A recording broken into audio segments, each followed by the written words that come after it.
Ada yang bisa dibantu, sayang? Kan aku kerja di sini ya, di aku kan baru 5 bulan. Nah, terus sekarang udah 1 mingguan lebih lah, hampir 2 minggu. Majikan itu kayak pisah ranjang gitu loh, Miss. Majikanmu pisah ranjang, terus? Terus kan biasanya aku tidurnya sama anaknya kan. Nah, udah hampir 2 minggu ini aku malah tidurnya sama singsangnya. Kamu tidur sama singsangnya maksudnya? Kan kasurnya itu atas bawah gitu loh, Miss. Biasanya kan yang di bawah kan tidur anaknya. Nah, udah hampir 2 minggu ini singsangnya tidur di kamar anaknya tidur sama ibunya. Oke, terus kamu sudah menyampaikan ini pada agenmu, sayang? Udah, terus kata agent, kamu bilang lo sama majikan gitu kan. Terus aku juga udah bilang sama majikan, cuman majikannya diem aja, kayak malah kadang pagi-pagi kayak aku yang diperangut-perangutin gitu loh, Miss. Kan nggak ada hubungannya sama kamu, Dok.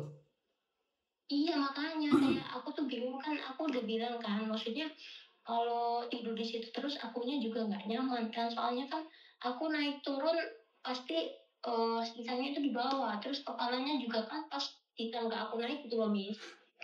Oke. Dan apa respon agenmu? Ya udah cuma bilang itu doang, katanya peraturan dari imigrasi nggak boleh kan tidur sama orang dewasa.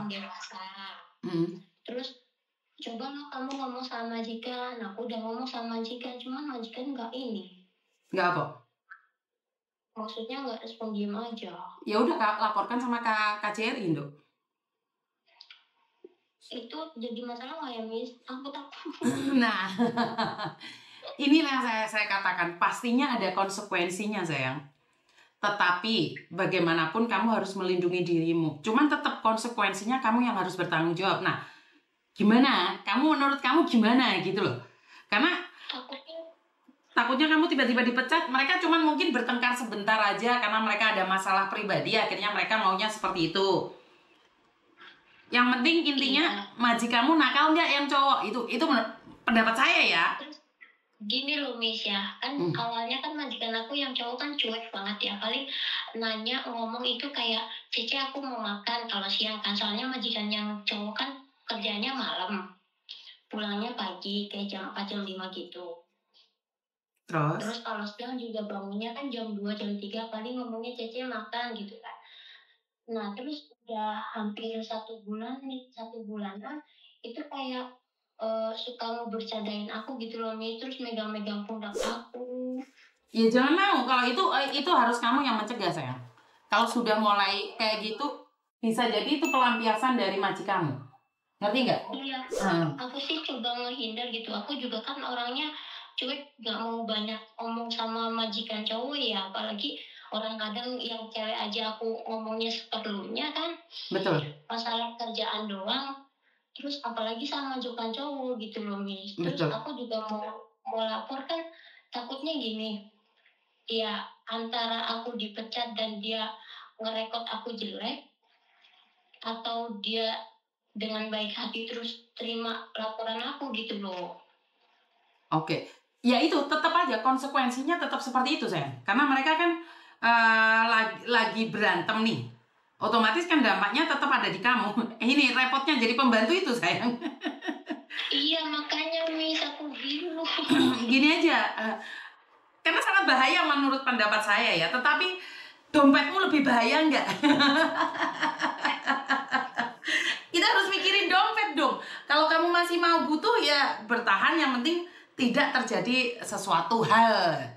Terjadi sesuatu hal itu karena kamu menyiapkannya atau kamu sudah siap. Tetapi jika kamu sudah tidak siap, katakan lambaikan tangan, Dok. Segala konsekuensinya tetap ada. Kalau majikan sudah meraba-raba, ini gini, Dok. Saya geli ya, ada dokter di Indonesia juga itu memeriksa perutnya orang lagi bunting, ngerogoh susu. Itu ada loh. Itu ada. Makanya kalau majikan sudah mulai meraba, katakan tidak. Katakan tidak. Dan jangan menanggapi singsangnya. Jadi kalau singsang ngomong seperlunya, hai singsang, pergi yo. Karena biasanya laki-laki yang nakal itu mencari pelampiasan.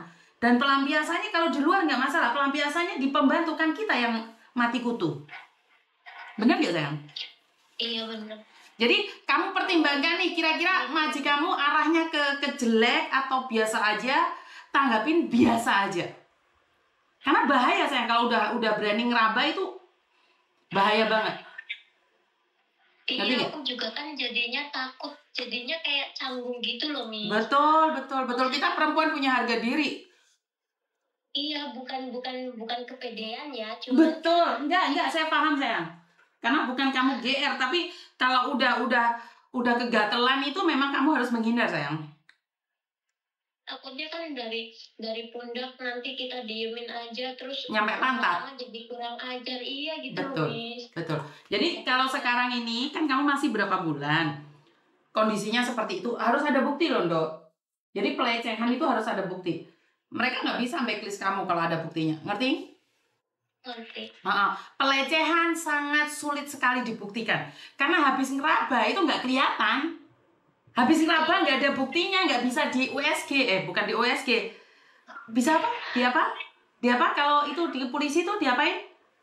Divisum. Diraba-raba susunya emangnya bisa divisum kan? Nggak bisa. Benar nggak? Iya. Jadi betul, jaga diri. Kalau dia udah nempel-nempel, tendang aja, nggak apa-apa. Giniin aja, langsung kipat mau tangani. Ngerti nggak, Dok? Iya, ngerti. Oke. Sukses selalu ya, karena kamu masih baru. Kumpulkan bukti, kalau sudah nggak kuat, lambaikan tangan. Ya? Iya. Oke, terima kasih sayang. Oke, thank you. Halo, Bapak. Sherlock. Oke, siap Bapak. Siap. Oke, ini pembahasan tentang Kamboja lagi teman-teman. Aduh, saya tuh kok nggak tahu ini kok Kamboja terus.